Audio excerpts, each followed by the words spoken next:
I'm inclined to suggest that we get ourselves started. Okay, So, Anna, you can introduce yourself as well, can't you? thank you. I can. I'm just going to share my screen and make sure that everyone can see my slides. Hopefully, hopefully that's right. Can you see that? Yep, that's Yep, looking good. lovely. Okay, so I'm Anna. I'm a consultant clinical psychologist who works for Nottingham Recovery Network, employed by Framework, and I also work at the University of Nottingham part-time as well. So I was meant to be joined by my colleagues Sophie and Natasha, but unfortunately neither of them can be here. So I'm going to do my best to kind of channel them as well. And I'm here to talk about PI within drug and alcohol services.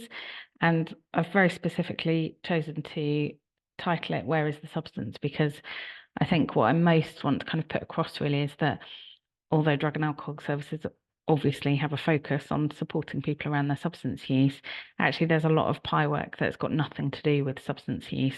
So lots of what I'll present applies across lots of different services potentially, but also within addiction services or drug and alcohol services, it's really important to be thinking more broadly than just somebody's drug and alcohol use. Okay, I'm also really happy to take questions as we go through, although I'm not confident. I'll see if you've got your hand up, so you can just jump in if you want to ask anything as we go. Okay. So just to kind of make this space work, please do participate. Please do jump in. Please take the chance to close your emails for a bit. I know it's really tempting to be in a session like this and also doing some other stuff. But actually it's a chance for you to block this time out. So chance for you to either close your emails or do as in the picture, put your little open eyes on over the top and have a little rest.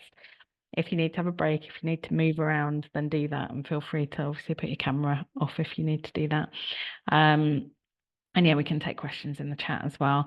Obviously, like I'm talking about the services I work in, other people may want to give examples, but there's an expectation that we'll keep kind of specifics out of the conversation, in terms of, exactly where people work or specific cases or those sorts of things, but obviously take the learning from the room.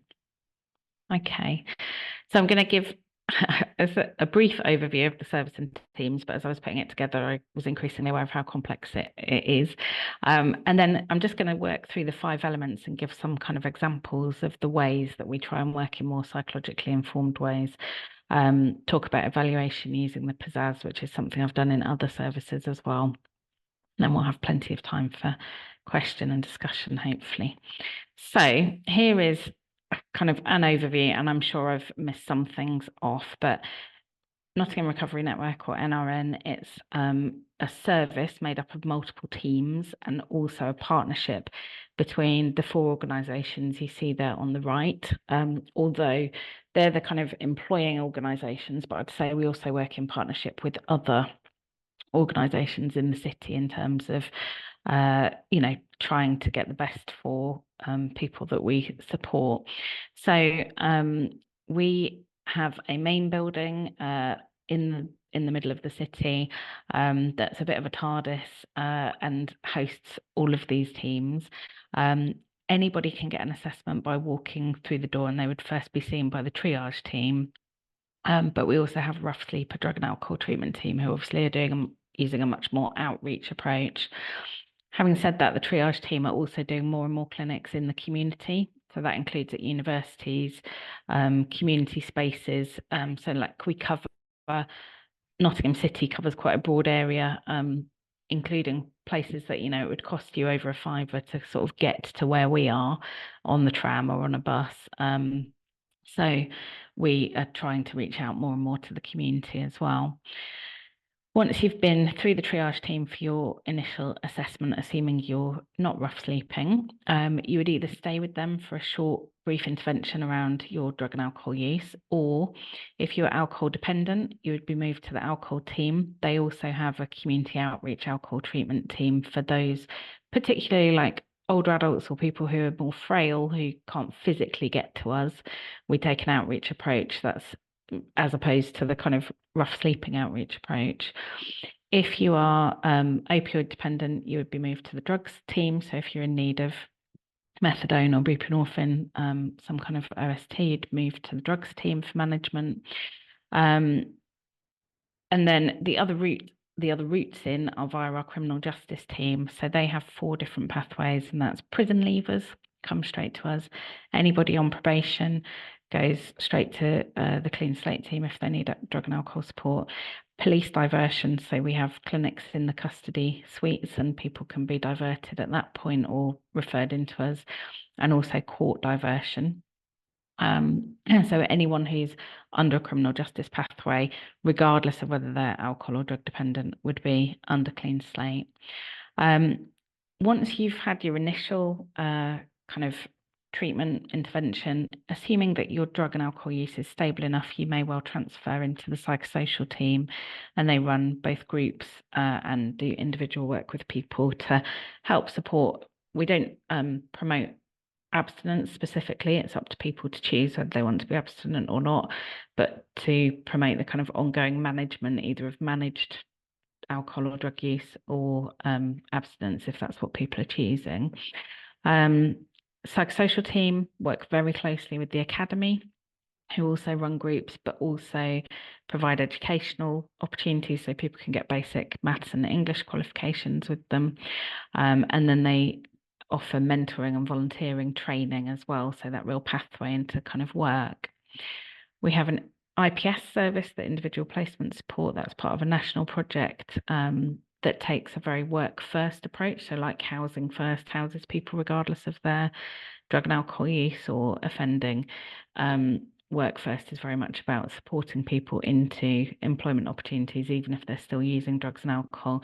And that includes people from the Clean Slate team and supporting people to think about how they disclose offences to employers and how they kind of manage that within an employment setting. We also have family and carer support workers. So we have 2 workers who provide parenting programs for people who are open to us for treatment. And it's very much not about how to parent, it's very much about the impact of substance use on children and how to think about balancing parenting and substance use. And they also support concerned others, so loved ones who are worried about somebody's drug or alcohol use, and that person doesn't need to be in treatment for a concerned other to access us. Then in another building elsewhere in town, we have the health shop and the needle exchange. So they do all our bloodborne virus screening, needle exchange, obviously, lots of sexual health. They're a predominantly harm reduction service. So they tend to work with people. Some people they work with on an ongoing basis over long periods of time. Other people might access them just once for like one screening, or come and use the needle exchange once and never again. So that gives a kind of broad overview. And then up in the corner, I've got kind of the lots of different related parts of our service where there's kind of dual, they're not sitting in the buildings that we have, but we do lots of shared care for OST treatment with GP surgeries. We have a mental health dual diagnosis pathway where we have workers in the inpatient mental health wards, and we also have hospital liaison in terms of physical health, so people that are up on the liver wards, finding people and trying to get them into treatment or in A&E as well.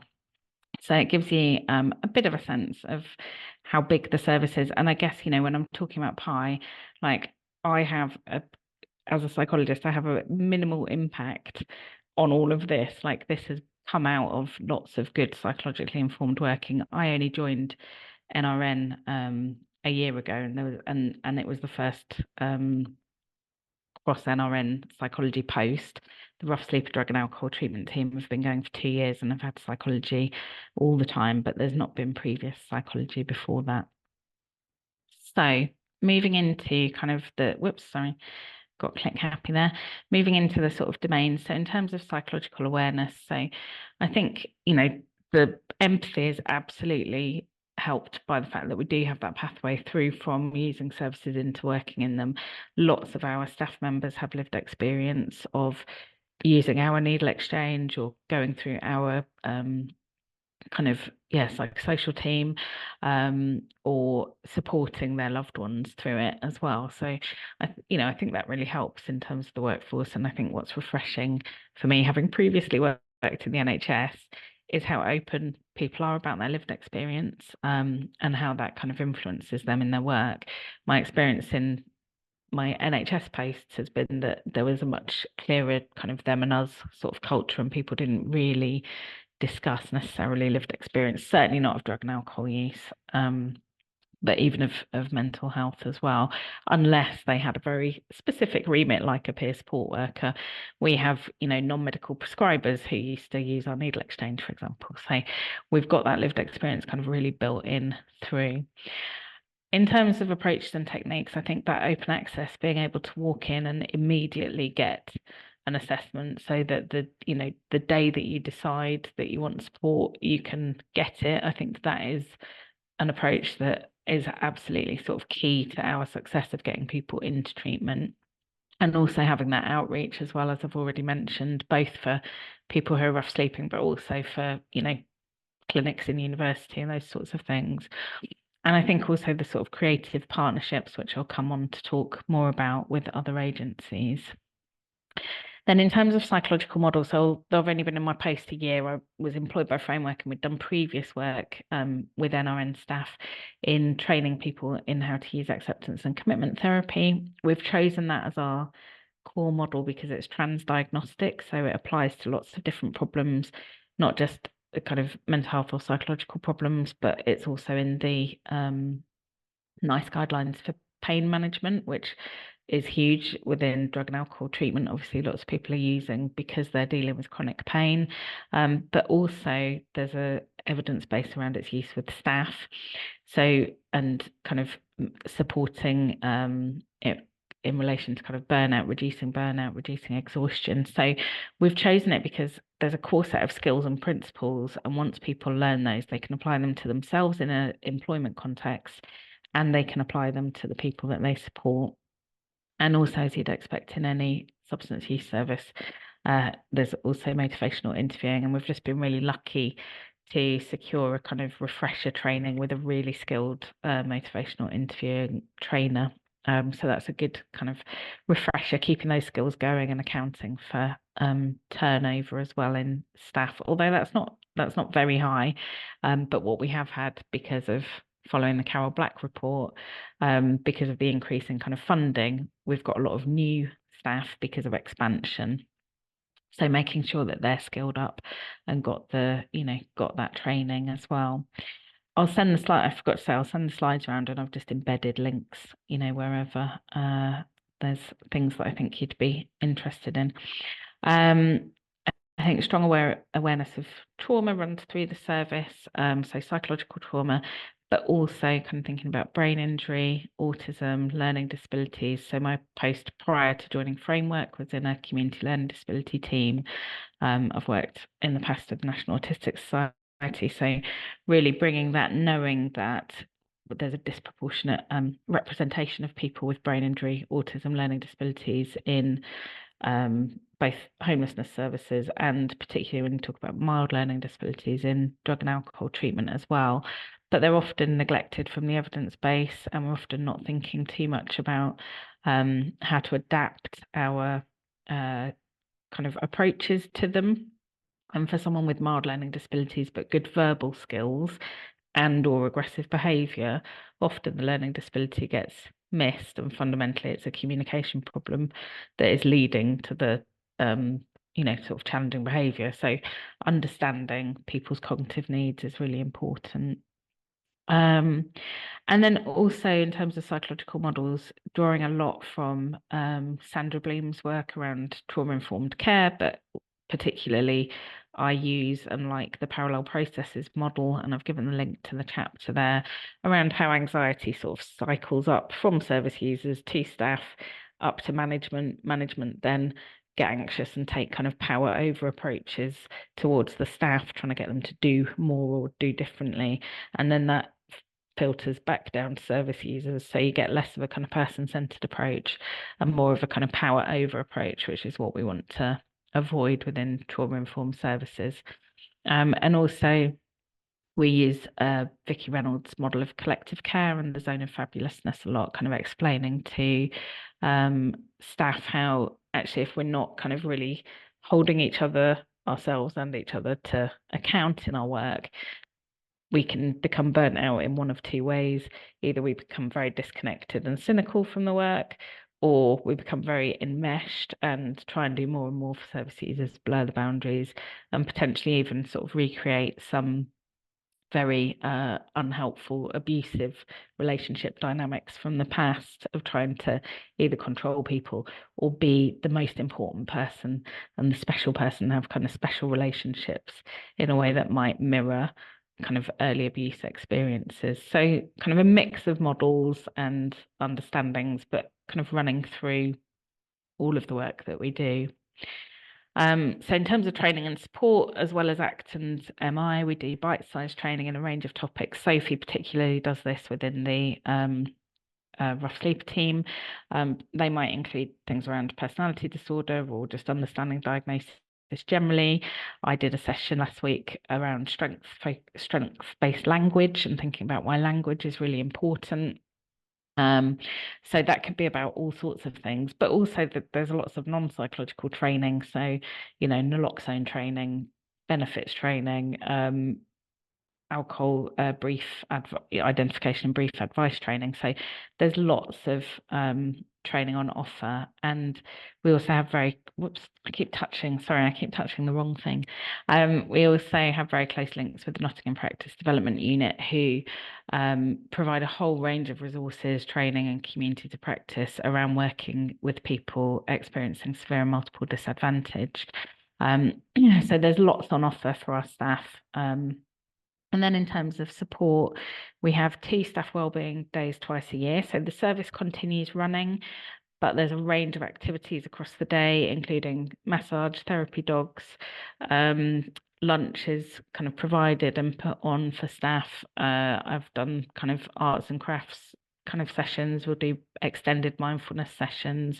So through acupuncture as well. So twice a year, just people can book on and they can work it around. So it's not like the staff get a whole day because they'll still be doing other things around it, but they can certainly take time out, and they're encouraged to kind of take time out during those days to have a bit of a break. And it also brings people together really nicely across the teams. All the things you would hope for. So we have HR support, we have a wellbeing practitioner who does a mix of organizational team support and also individual counselling for staff. We use mind wellness action plans. They're not compulsory, but if people want to use them, they're encouraged to.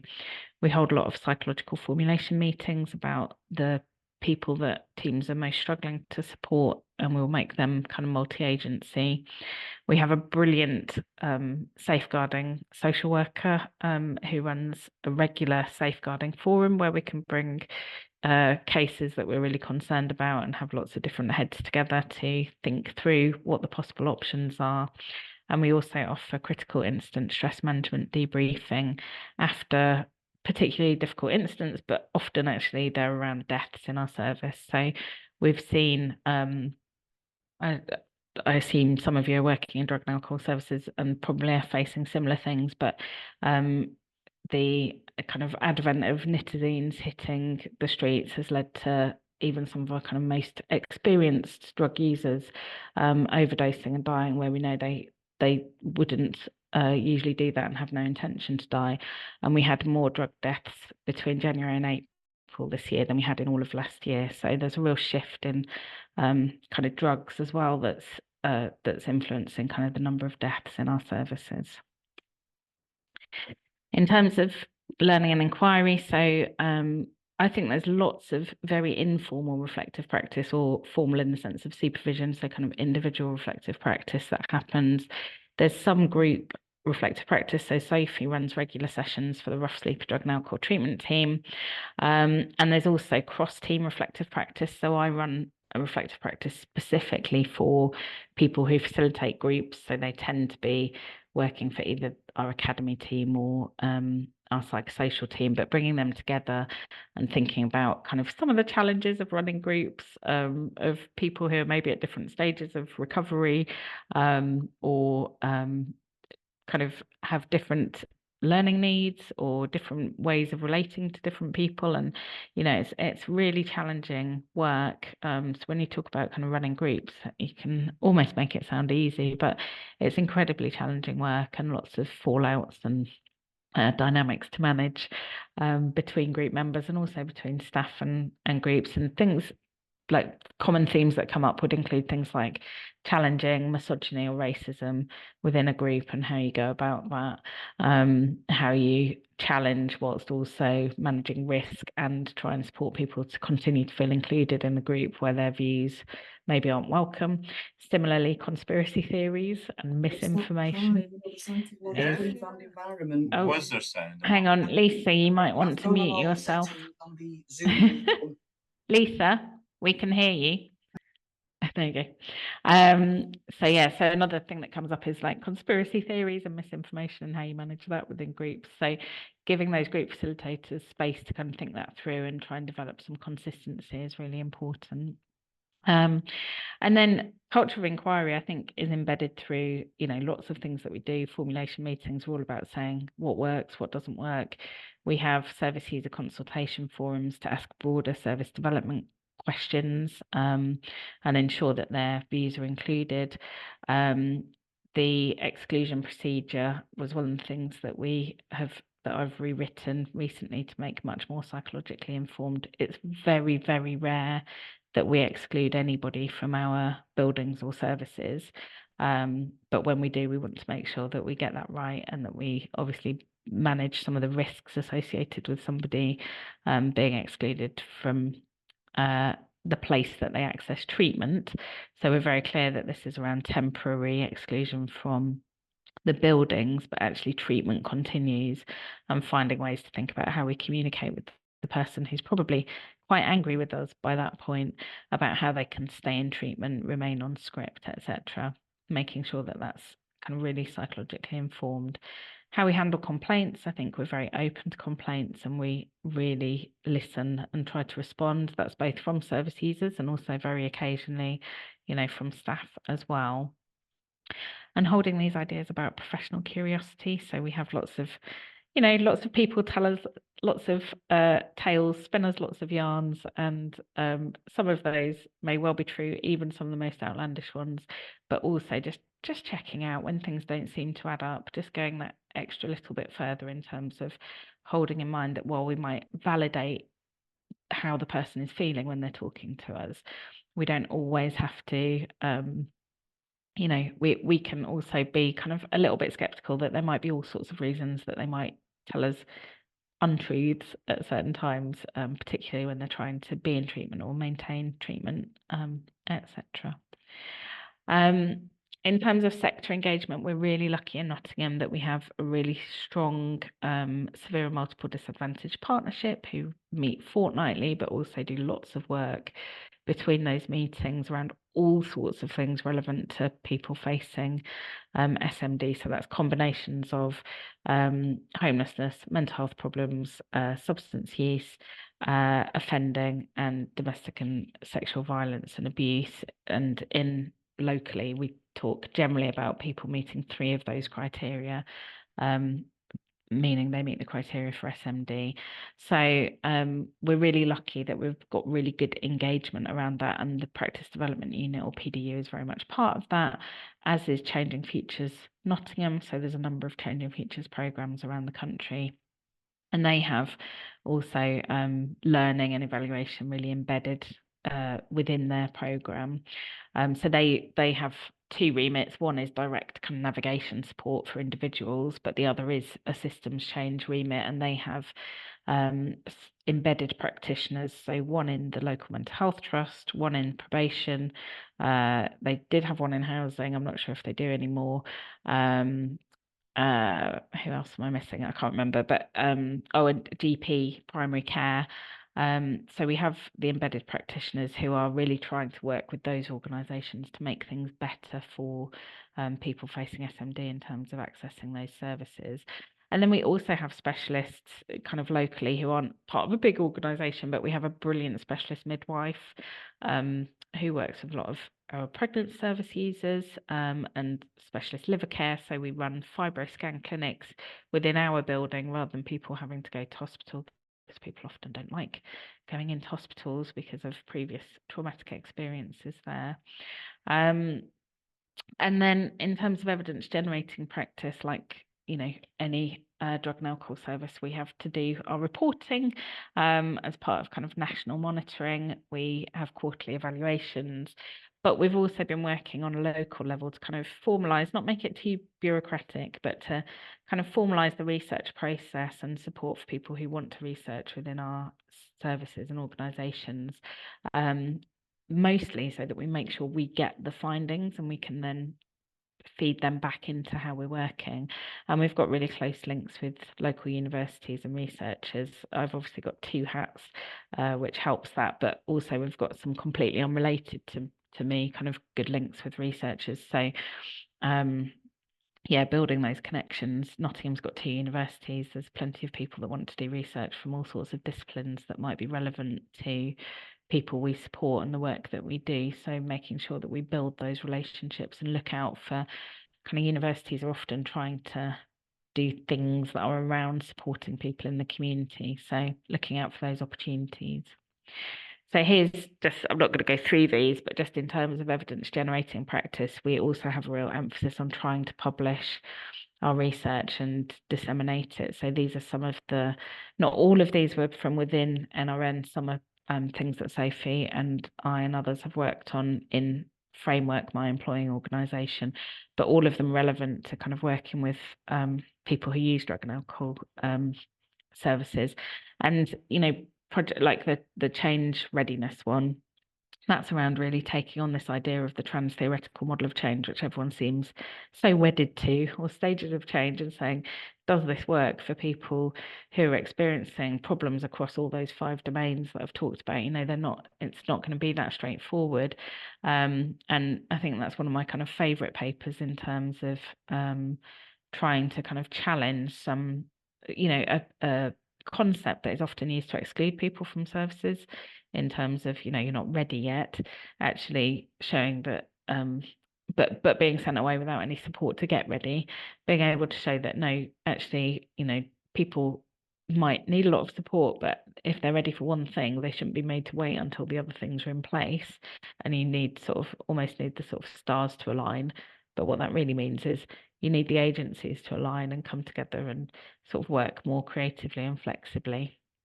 And then the review around interventions for people with a diagnosis of borderline personality disorder who use substances. Again, that's a systematic review of evidence that's already out there, but really important in terms of showing that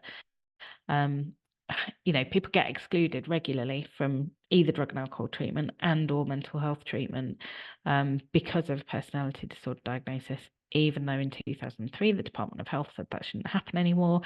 Royal College of Psychiatrists has published things much more recently than that, saying it's still happening. And this is like taking on the evidence base to say, is there any good reason to exclude people? And no, we found actually the evidence is really poor, and you know, there's no reason to be excluding people. So some of it's kind of original research and our evidence, and some of it's reviewing evidence that's already there. But I think both are quite important. And teaming up with academics is a really helpful way of, you know, obviously generating that and getting it out into the evidence base, the kind of formal evidence base of peer-reviewed publications. So then in terms of kind of more recently, more specific, we evaluate all sorts of stuff. We evaluate our training and those kind of things on a more ongoing basis. But in terms of evaluating the team Sophie works with, the RASDAT team, she joined the team shortly-ish after it had been established, and we used the pizzazz to kind of measure time one about halfway through the year and at the end of the first year that she was with them. And also we gained service user views who were interviewed by somebody who's got a post as a recovery connector, so someone with lived experience who's working really hard to support somebody through their recovery. So they were interviewed at time 3. So the Pizzazz, I don't know how many of you have seen the kind of abacus in use, but this is what it looks like when you're kind of translating your findings from the Pizzazz into the abacus. So you've got the different domains down the side there and the subdomains, obviously.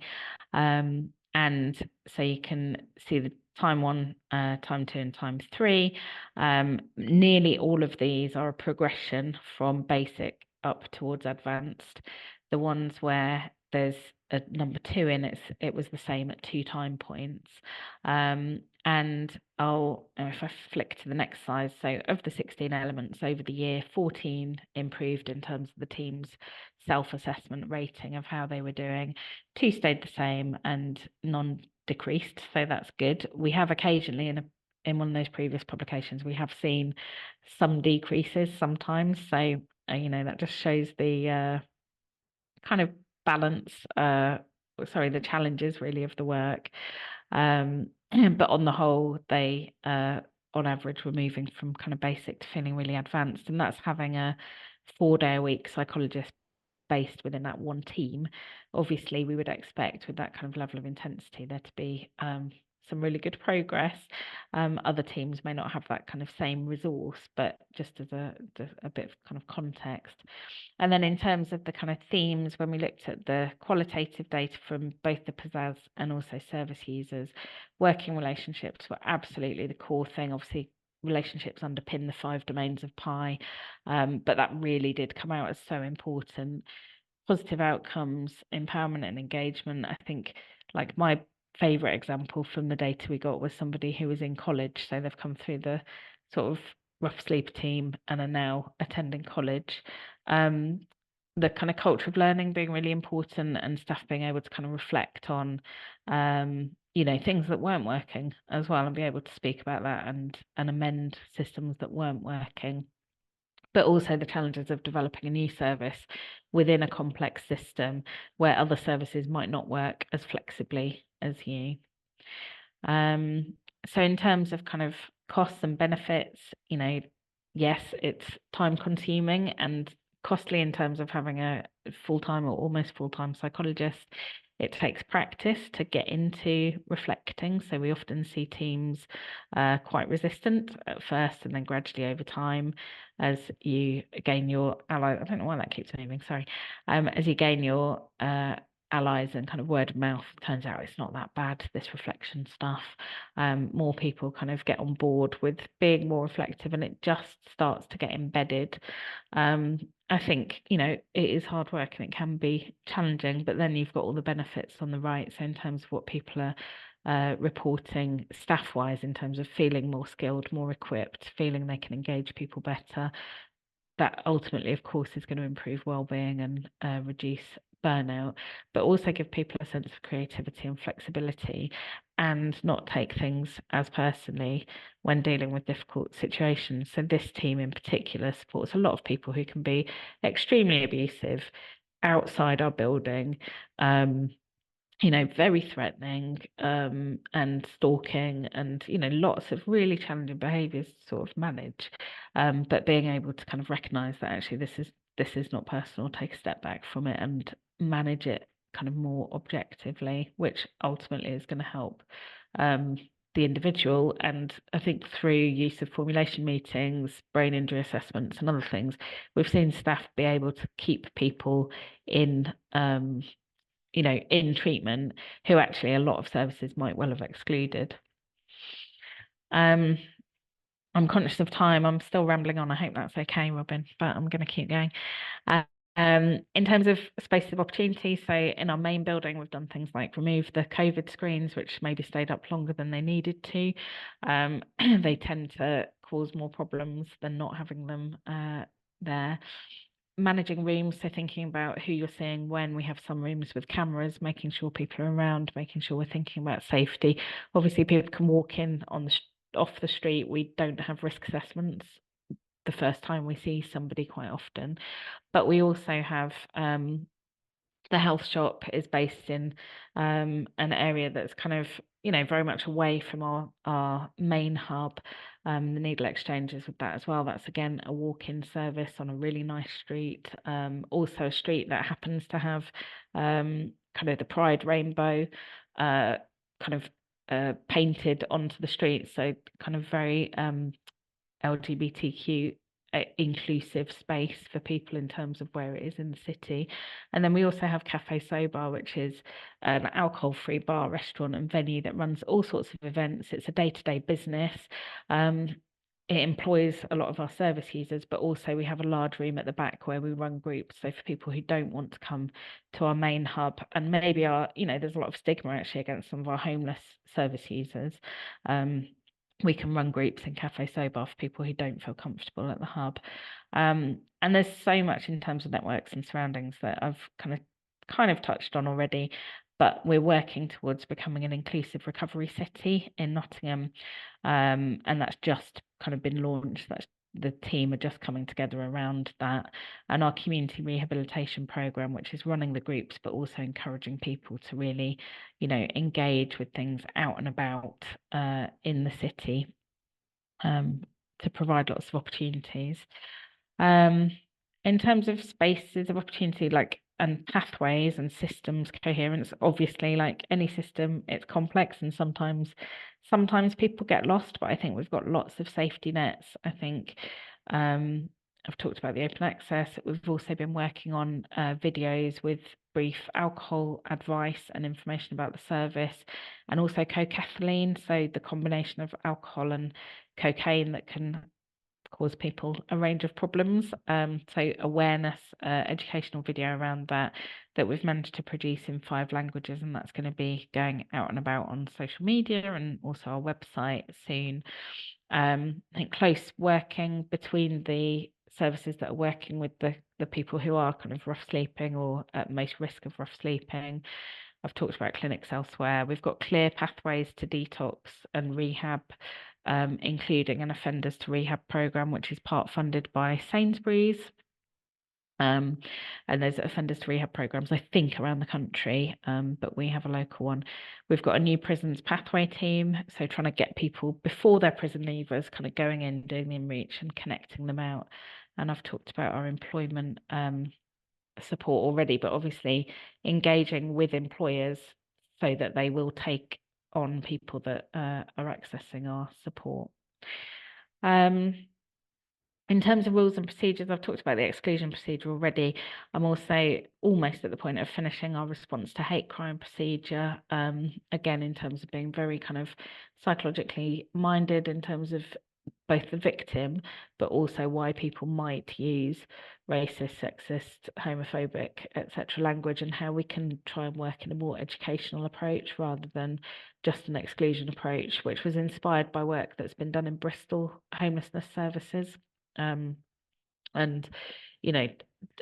again, like you can exclude people, but that just moves the homophobic, sexist, misogynistic, whatever behavior, racist behavior to other services because you've banned somebody from your building, and we don't want to do that. We want to try and educate wherever possible. I've also reviewed all the language in all our policies and procedures to make sure that it is strengths focused, to make sure that some old, very stigmatizing terms for people who access our services are not in there anymore. And I also run development days with individual teams, and we think about the kind of unwritten rules of the system as well as the kind of written rules. So what are the practices that are just out of date that we haven't updated because that's how we've always done it, but actually that aren't helpful anymore. I think roles I've talked about enough. And I guess in terms of responsiveness, I'd say actually a lot of my focus with both individual staff and teams is about the fact they're often too responsive to our service users, and that can inadvertently de-skill people, inadvertently mean that boundaries aren't upheld, and also have an impact on other agencies that work with that person who then expect the same kind of level of response. So we don't have any problem being responsive. If anything, we need reining in sometimes in terms of going above and beyond. So future plans wise, we've just employed a half-time psychologist to run a trauma therapy pathway because we recognise that is so needed for so many people accessing our service who can't get that through mental health teams. That's going to be a pilot. It's only a year funding that we've got from commissioners, so we'll see how that goes. I've got a trainee coming on placement for 6 months in April, and we're going to specifically focus on setting up a brain injury pathway that's going to, we're already identifying and assessing people to a certain extent, but there's no formal pathway for that. So it's going to set that up formally, but also have very clear intervention of psychoeducation and acceptance and commitment therapy based support for the person with the brain injury, and also use an acceptance and commitment therapy approach to support the teams working with that person to think about how they manage their responses and using some of the ACT skills to think about how we support them. I'm interviewing next week for a speech and language therapist, which I'm very excited about, and that will be not so much for individual work, but more for introducing the accessible information standard, which we're nowhere kind of near adhering to, which I think is true for a lot of health and social care services, even though it's been in place as a requirement for a very long time. So that's coming. And we're also partway through a kind of multi-agency citywide project to develop grief support, which is so relevant in addiction services in drug and alcohol, partly because obviously people die as a result of their drug and alcohol use. We have a lot of staff experiencing grief for people that they've worked with. We have a lot of concerned others experiencing grief. We have a lot of our service users who've lost their partners or parents to drug and alcohol use. And also because of the increase in deaths, not only in people using drugs, but also seeing an increase of deaths for people experiencing homelessness, for offenders in the community, and for people with severe mental illness, as the government term it. 16,500 deaths a year for people with severe mental illness, and they've all gone up. Offenders in the community deaths have risen by 30% over the last couple of years. So, grief is just everywhere and impacting the system. And the hope is that actually we see a lot of people who've been using drugs and alcohol to manage their grief. And the hope is that if they get the grief support, actually, that might be a further upstream intervention to try and allow them to not develop problematic kind of drug and alcohol use. That's me. Thanks, everybody. I've put my email address on there and also the employing organisations website so you can have a look, because it really is a partnership. I guess I haven't talked so much about like Al Huraya, for example, but they're a specialist organisation for people who are Black or of other ethnic minorities, and they provide counselling and all sorts of support. So in terms of, again, those pathways, making sure we're reaching communities who may not be as inclined to walk through our door, and having culturally sensitive approaches, Al Huraya are really key to that. The rest are fairly obvious, I think.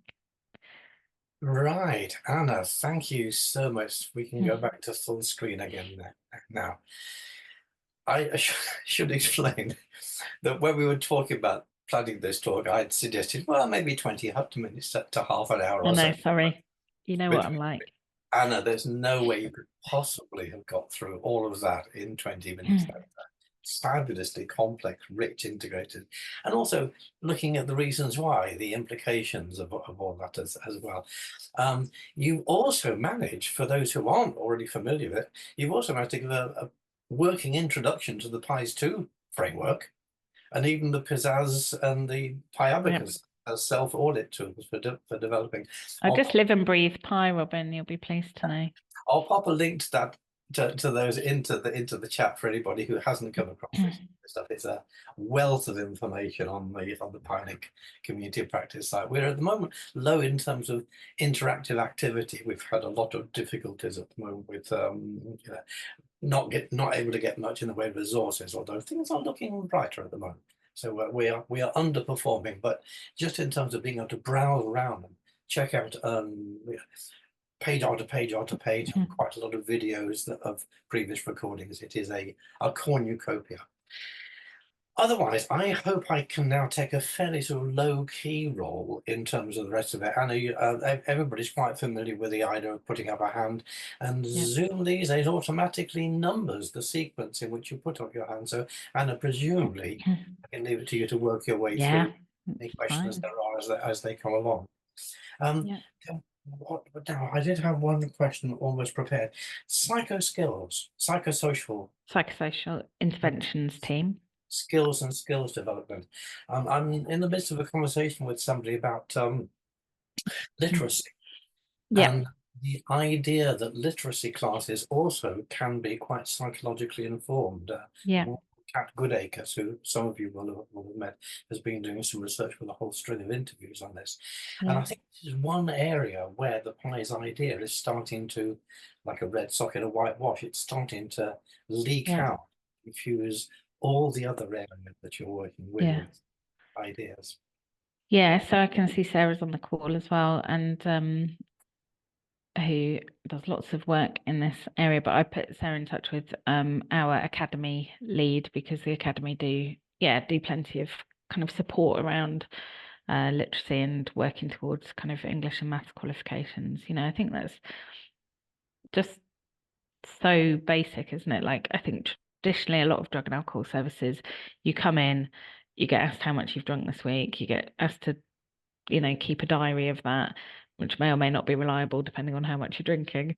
And I think actually, hopefully through my presentation, I've shown that there's just so many other focuses that are important to help somebody sort of with their drug and alcohol use, that isn't about, yes, of course, we still need that. We still need the kind of management, and our substance use practitioners are brilliant at that. But in terms of recovery capital, if you're not building the recovery capital, and part of that would be the ability to kind of get interviews, or, get jobs, or even just navigate the benefits system, because you can now use English in a way that you couldn't previously. That's just so important in terms of promoting recovery. I'm glad you mentioned the benefit system there. No one's got their hand up yet, so I'll keep on through again. Yeah. Um, I think there are some really, really interesting, potentially extraordinarily exciting new developments coming through in the benefits, in DWP generally. For those of you who listen to the Today programme, or listen again, obviously, which you can do, the BBC Radio Today programme, go back to Tuesday of this week at 5 to 8. Liz Candle, who is the new Secretary of State for DWP, is being interviewed. And it's the usual sort of badgering, trying to throw her off a stride interview that's kind of just find so annoying. But she did manage to get in some comments about a very new vision for what the DWP is about and how it will work in future. And I'm in the midst of some discussions with the trauma-informed care leads for DWP. They actually have regional leads and national leads on developing a more trauma-informed approach. And we are going to be discussing with them ways in which they could start to introduce the PIES approach more broadly as part of their culture change. So 5 to 8 on Tuesday of this week. Have a listen. It's I think looking very, very interesting. At this point, I will shut up and we go over to Sarah. Hello, hi everyone. I just want to say, Anna, that was such an interesting presentation, and it's almost difficult to know what to kind of ask about first, because there's so much great stuff. But I did, and just to pick up on your point, Robin, as well about the literacy, because my role is I run the Reading, Writing and ESOL project. So I offer trauma-informed literacy and ESOL support to people who are living in hostels. And I also work for a housing association, going into their hostels twice a week to do literacy and ESOL support, but with a sort of underpinned by kind of trauma-informed approaches. And so I wanted to sort of ask about what you were speaking about, Anna, about the reflective practice that you have for people who run groups, because some of the things you were mentioning there about some of the challenges that come up running groups, or things that I could particularly relate to, sort of thinking about some of the Yeah. classes. And I just wondered whether, because you know, the job that I do, I'm often the only teacher in Mhm. a hostel or in a service. And so there's not very much opportunity to sort of like talk to other people or have groups like you do. So Yeah. it's so great to hear that you do that. And I was just wondering if there was any kind of, I don't know if there's any kind of shared resources or anything that kind of people who do that kind of work, maybe in your particular group, or maybe you would know about kind of, I don't know, guidance, for a better way of I putting mean, it, I've or sort of, yeah, we've got kind of group facilitator training, and oh, okay, also kind of got basic sort of boundaries training that you know, but both say it's not easy work and it's full of dilemmas, and yeah, you know, it's one thing, isn't it, to say put the boundary in place and know what your boundaries are, and then it's another thing when you're managing a really difficult dynamic between two people in a group yeah, who yeah, don't desist with whatever it is they're doing, or bringing the very quiet person in. So yeah. but I'm more than happy to kind of share those things with you. It doesn't, you know, they're not magic wands, is all I would say. No, no, that's okay. I mean, I think, to be honest, even I've found, and to be fair, I don't know how hard I've looked, but like I haven't come across very much that sort of focuses on that. And so if there's anything, Yeah, I would be really interested to read about it. But yeah, it all sounds really yeah, fantastic. So thank you. yeah, I'm happy to share that. Yeah, thank you. That would be great. Thank you. Wei Ling. Hi, thank you. Astounding work. I'm really impressed with what you achieved in such a short time. I'm just really impressed with how much parallel. I mean, I also have joined a very large addiction charity recently. Lots to learn, but I feel like our thoughts and way we want to develop that are so similar. I mean, number one, I really appreciate maybe kind of community of practice, you know, sharing experiences. It's just everything a lot of things you said, most of the things you said resonates with me. But just also thinking about managing the scale Yeah. of the need when you look at trauma or, you know, psychological informed with need, it's just everywhere in all levels. And I think, I don't know whether it's my ADHD mind, is kind of like, where do I start? You know, you want to do everything. Yeah. And I think one really important aspect about self-care, you know, as a psychological practitioner, and finding our own kind of support network, where we also have to maintain a kind of a neutral stance in supporting everyone, but not with, you know, every single camp, so people can see that you're the safe person to talk to. And so it's not a question, but it is a request, is like whether we can sort of make links and develop that safety and learning community, really. Yeah, that would be great. I mean, I think just in response to some of the things you said, like, I've certainly not achieved this, you know, and certainly not on my own. Like, I came into a lot of this work already happening. There's been a massive kind of implementation program in terms of the increase in funding and being able to take on new posts. And, you know, so I'd be really, really clear that actually nobody trying to develop PIE, whether you're a psychologist or in some other role, like, you're never going to do it on your own. This is the result of partnership working, and partly we're really lucky because of being in Nottingham and because there's such a solid established partnership. And actually COVID really helped that, that, you know, the SMD partnership in Nottingham came out of COVID, and organisations actually pulling together in a way that they maybe hadn't done previously. But I think we're lucky because we've got organisations that we are competitors quite often up against each other for, you know, funding, which is obviously a, you know, a massive problem in drug and alcohol services, is that kind of tendering process. But we're also willing to kind of work alongside each other for the benefit of service users. And I think there's something about putting the people that need the service at the centre, isn't there? That, and then kind of pulling everybody in around that. And I think like our formulation meetings are one of the kind of easy wins in a sense of how we can do that and start building those relationships where they don't already exist. But a lot of the work is based on a lot of goodwill from a lot of people. And yeah, so I I'm here presenting, but I take very little credit for a lot of it. And there's got to be that willingness and openness. So when I introduced ACT training, staff were really willing and open to that. And there'd be other services where I wouldn't be trying to do that. So there's something also about what's your baseline and where are you going in? And, you know, if there's a lot of resistance, how do you work to kind of build that? But again, I'd say formulation meetings are a good starting point for that, because they encourage reflective practice without being called that. They feel less threatening, they feel more practical, and people start to feel like you've got something to offer that can really help with this thorny kind of, how do we support this person who's causing lots of difficulties for us, or we don't feel good about supporting them. So for me, that's the kind of starting point. And then in terms of trauma and the sort of scale, you know, I presented to a large group of GPs this week about trauma-informed care, and GPs and other primary care practitioners, and the first question I got was, how do we refer to you? And my response was, no, you can't, unless people are open to NRM. But actually, I only do individual work with people accessing our services if I'm supervising a trainee who's working with that person.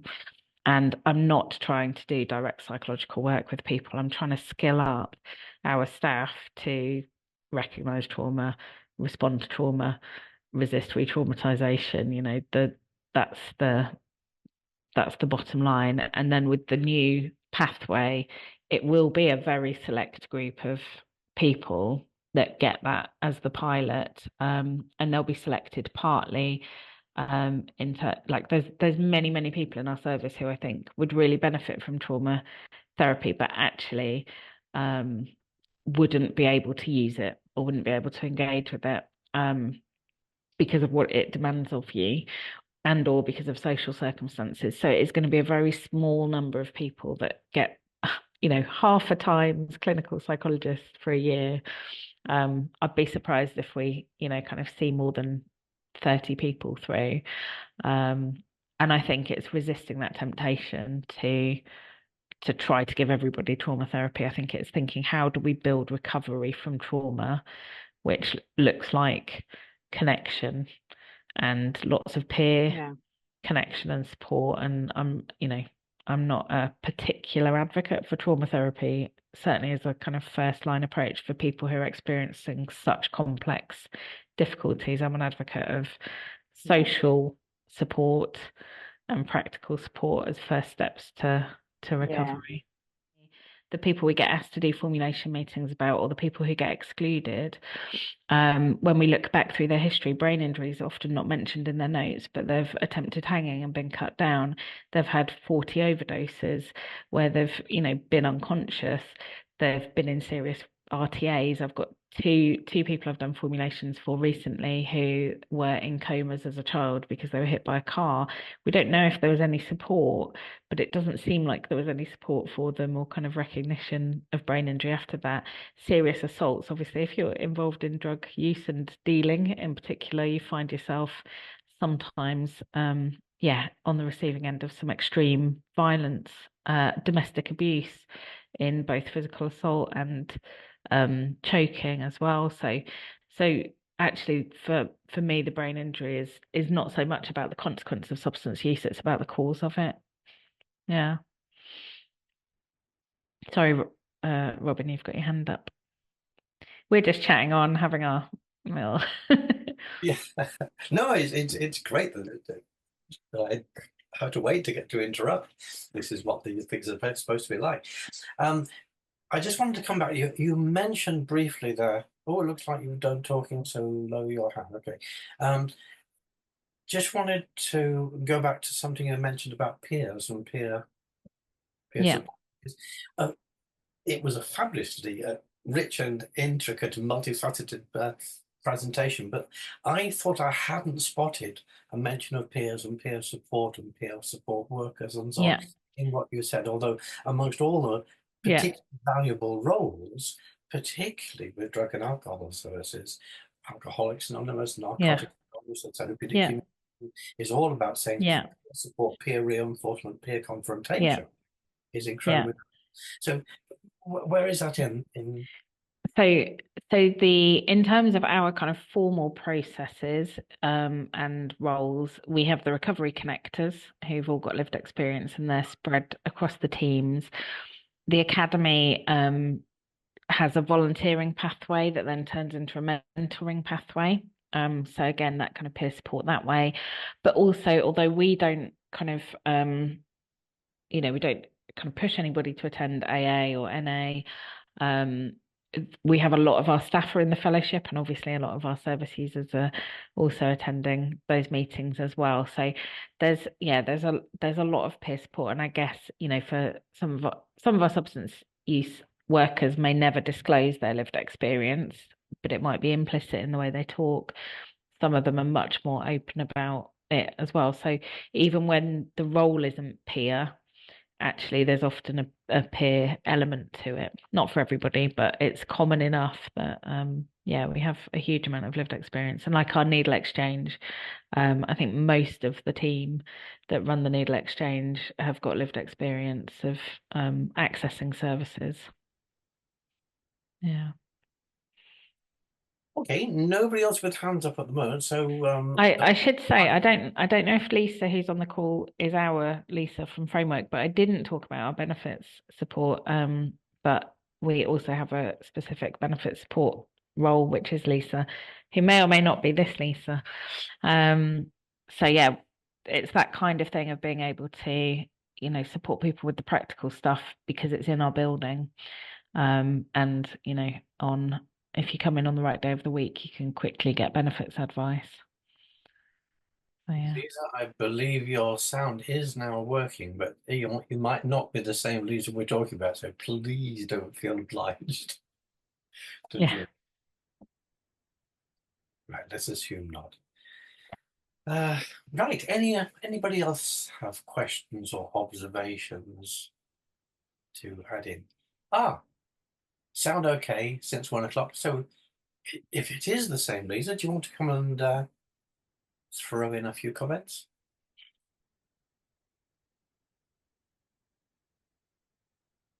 I'm asking Lisa to unmute, but so far,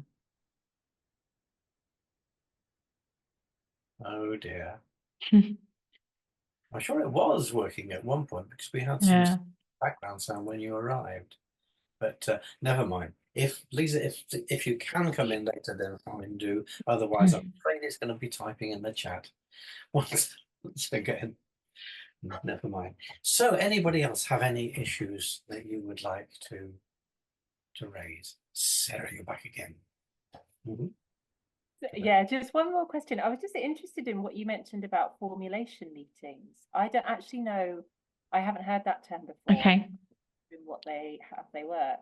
Good shout to pick me up on my jargon. So essentially a team psychological formulation meeting is there's different models that you can use to inform them, but it's taking a real psychological perspective on an individual and the sort of challenges they're facing. I tend to keep the theory reasonably jargon free when I do it. Essentially, we look at what are the challenges the person's facing, what are the challenges that the people supporting them are facing. Sometimes there's overlap, sometimes they're very different. What do we know about the early experiences of the person? What do we know about their beliefs about themselves, other people in the world, any kind of critical incidents? What are the kind of problem maintaining patterns that go on? And that's not just for the individual, but also what are we doing that's not helpful?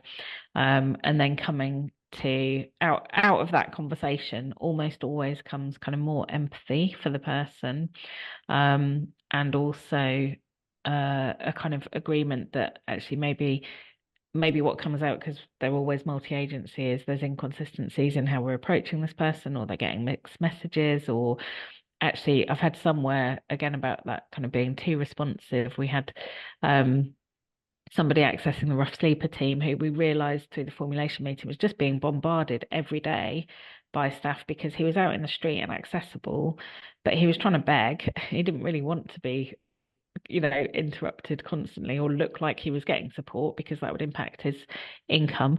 And so sometimes it's actually about stripping back the support or how much we're trying to do, because we're kind of anxious and we're trying to make people do stuff, but actually that's not important to them, or thinking about what the person's values are, which Sophie focused her thesis on. And so like, actually, are we being person-centered, or have we got a bit caught up in the sort of organizational anxiety? And we write a report of that up, and it has some very clear actions. Sometimes the person themselves they never come to the meeting, because it would be pretty awful to hear yourself talked about, and to also want staff to have the freedom to talk about the challenges very frankly. But sometimes people are involved kind of before I might meet with them or after. But often we're doing formulation meetings about people who just aren't gonna, they'll say, if they're aware of the meeting, they'll say, right, yeah, do whatever you need to do, but they're not really going to contribute. But when it works really well, then I might have a meeting with the person first, then the formulation meeting, and then go back and feedback to them. And if not, we just choose the person who's got the best relationship to say, we've been having a think and we've wondered whether XYZ might be more helpful. Yeah. Okay, that's great. Thank you. Yeah. Okay, can I try this on Natalie and Ruth? Natalie? Thank you. Sorry, I'm not used to Zoom, and it took me forever to find the hand. It was a really interesting talk. I guess my question was, I was quite interested in what you were saying about the links that you've made with the kind of local university, particularly around research. So I'm a psychologist also. I work in a sleepers, drug and alcohol sort of team, but we've only been going for a few months. And I was just interested if you had any advice around that and how you went about doing that. Well, it's very easy for me because I work on the Doctorate of Clinical Psychology program. But just reach out to them. Where are you based, Natalie? Sorry, did you say? Well, I'm over in Worcestershire, but I have in my previous role, I always had trainees on placement from the Cohort. So we also have a Worcester uni, so I was thinking, maybe we could probably whoever your local program is, reach out. And also within the Declan Psy community, we've been trying to have a much more coordinated approach around kind of homelessness research as well. So but also, it doesn't have to be your local program. So I think just all trainee clinical psychologists have to do a service evaluation, have to do a systematic review, and have to do a thesis. So we've had a massive expansion in trainee numbers. So like our program's doubled from 16 to 32 in 3 years, and most programs have increased considerably, if not doubled. But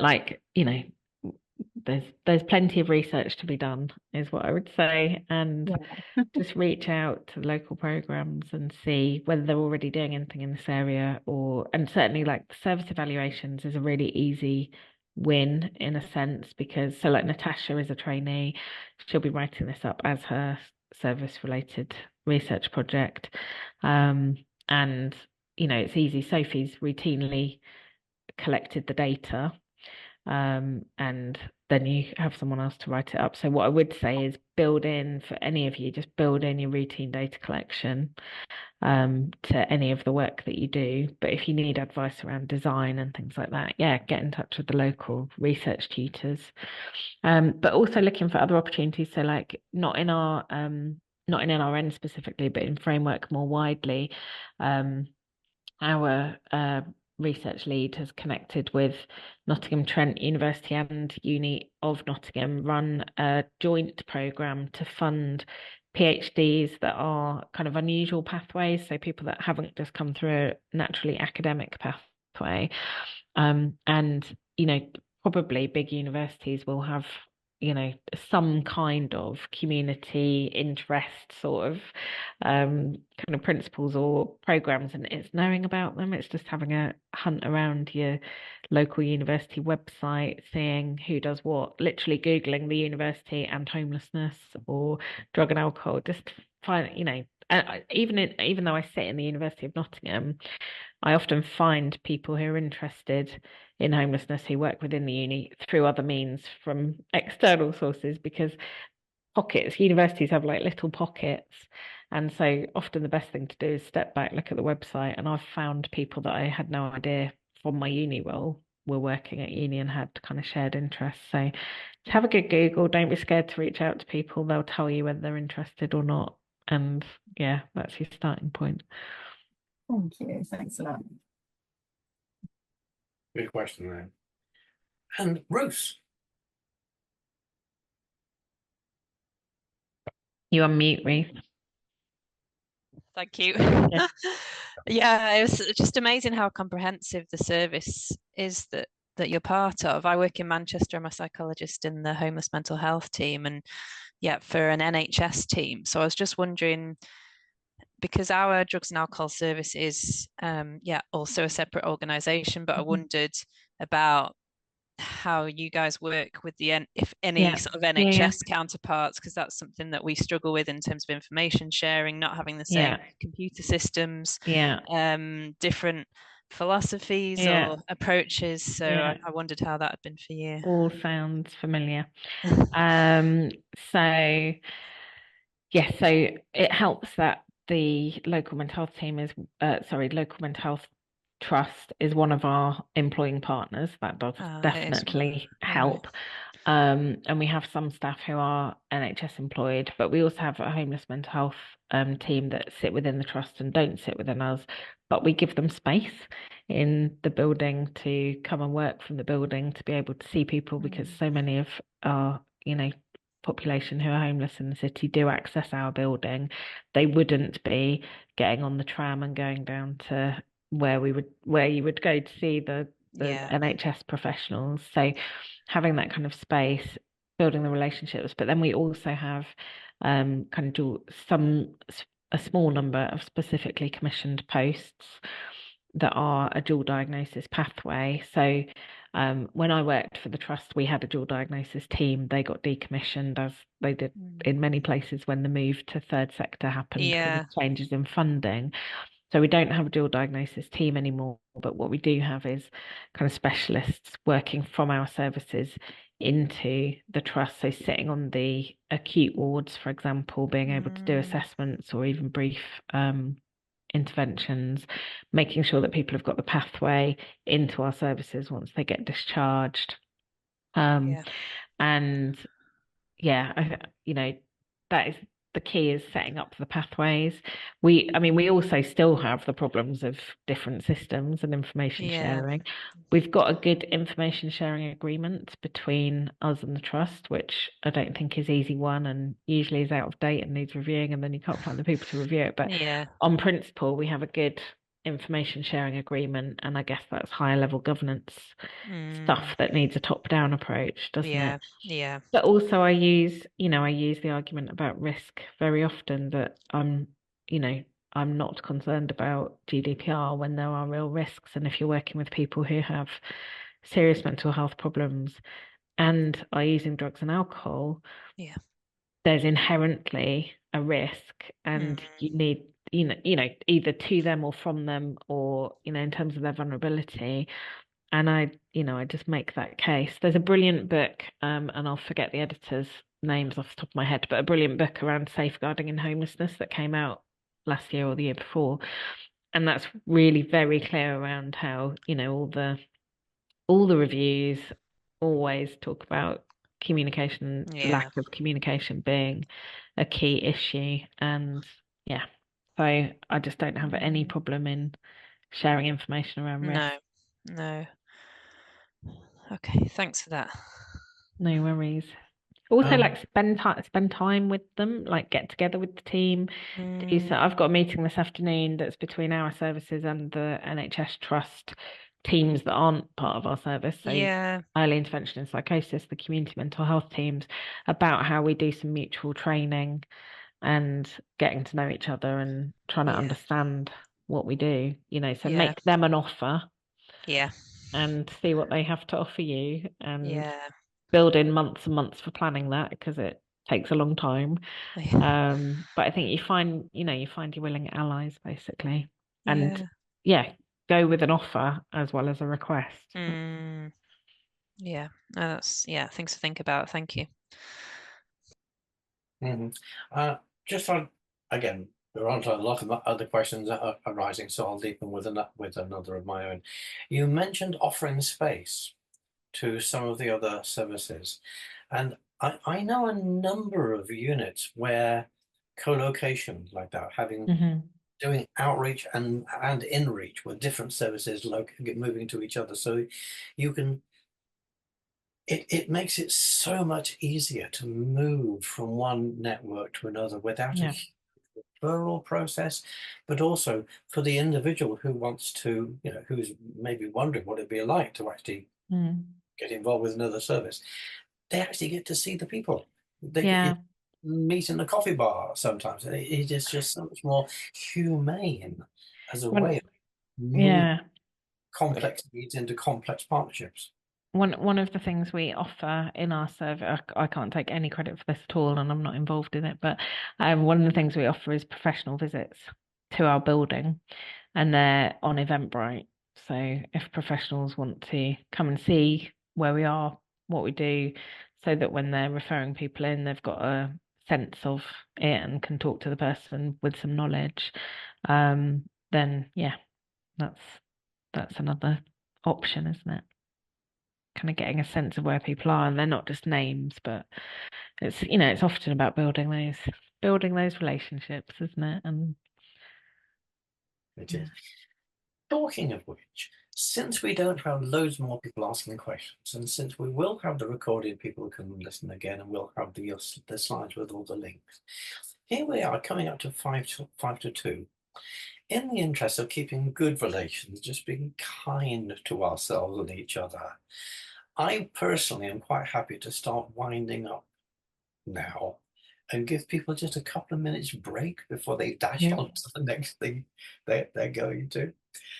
So unless I get some flurry of hands at the last minute, then I will suggest that that's what we do. But Anna, last word to you. Anything else that you find yourself? No, just thanks for having me. And you can feel free. Anna's already said she wants to come and visit, so absolutely, fine. We can. Nottingham was very hard to get to these days. Yeah. Right. Well, in that case, I'd like to thank you, Anna. That's an absolutely fascinating presentation of a really impressive service. And what can we say? Thank me, Marie, as they say.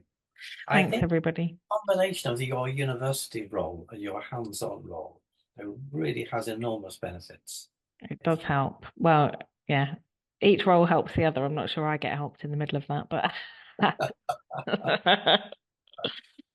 Well, folks, if anyone else has any ideas or suggestions for topics you'd really like to hear more about, and particularly if you think you've got something you'd like to say, we are very keen to use these pilot forums in future, not just for things that we ourselves have organised, but to say, here's a platform. If you'd like to have a discussion on a particular topic, we can announce it, we can send it out through all our email systems and so on. If you would be keen to run or to give a talk, then we're very keen to encourage people to start to come forward themselves. There's an enormous amount of skills and knowledge out there in this community that we have. And it's time we started offering the opportunity for people to share and talk together. So that will be one of our plans for the year going forward. And other than that, once again, Anna, thanks, Robin. Thanks, everyone. Cheers, folks. Thank you so much.